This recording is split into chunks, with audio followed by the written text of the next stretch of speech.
Bahkan ini rekomendasi, wa yajibu 'alal jihad al-mukhtassah man'uhu, ya, wajib bagi jihad mukhtassah seperti pemerintah untuk melarang, keluarin undang-undang larang, wa fardul 'uqubat, untuk ngasih hukuman bagi siapa? Bagi mereka yang ngutak-ngatik nasab dengan tes DNA. Ini rekomendasi Forum Fikih Dunia. Urusan nasab perkara syariat. Buktinya apa? Walaupun walad zina secara biologis dia anak, tapi secara syariat nggak diakui. Nasab itu diakui bin fulan, bin fulan, min fulan, bin fulan. Domainnya domain syariat. Legal hukumnya dalam pandangan syariat adalah fikih. Fikih menentukan turuk itsbatin nasab. Nah, maka sekarang apa ya? Dibikin mulahbat ini belakangan ini dengan digaung-gaungkannya soal tes DNA. Saya nggak mau bahas soal secara saintifik, saya bukan ahli sains. Takhusus saya S1 saya di Al-Ahqaf jurusan syariat, bidang saya syariat, saya mondok dulu di Dalwa, bidang saya syariat, saya bukan sains bidang saya, ya. Tapi saya pengen baca ada qoror. Biar kita tahu nih, nentukan sesuatu tuh pakai metode sesuai dengan ilmunya.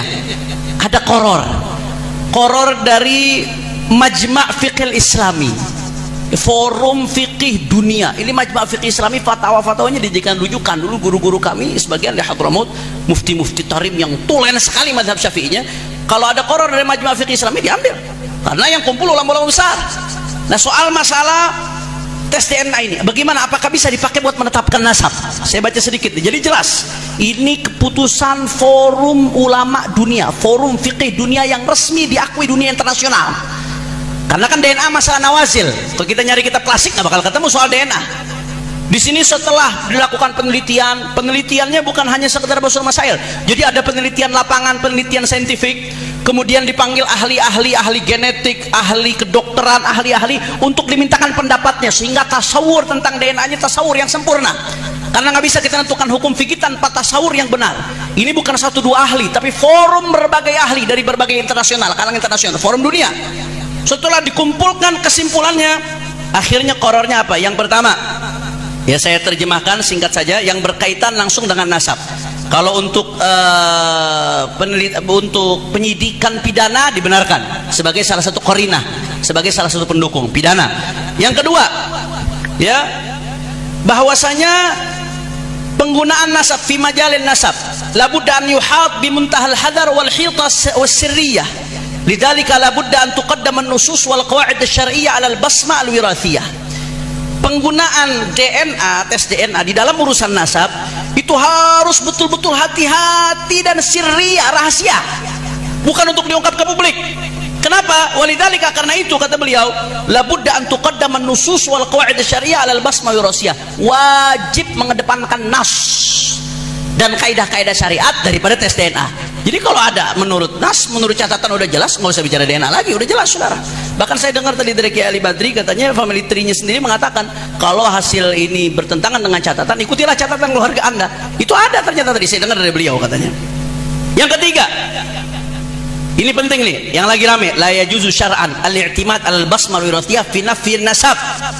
Tidak boleh secara syariat, ya, berpatokan kepada basmah wirathiyah, tes DNA untuk menafikan nasab, nggak boleh, haram secara syariat. Yang keempat, saya singkat, la yajuz istikhdam al-basmah wirathiyah biqasdi ta'aqqud min sihhatil ansab tsabita syar'an.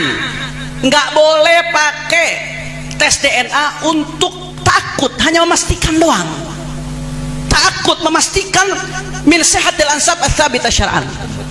Nah, untuk memastikan nasab yang sabitah secara syariat, nggak boleh.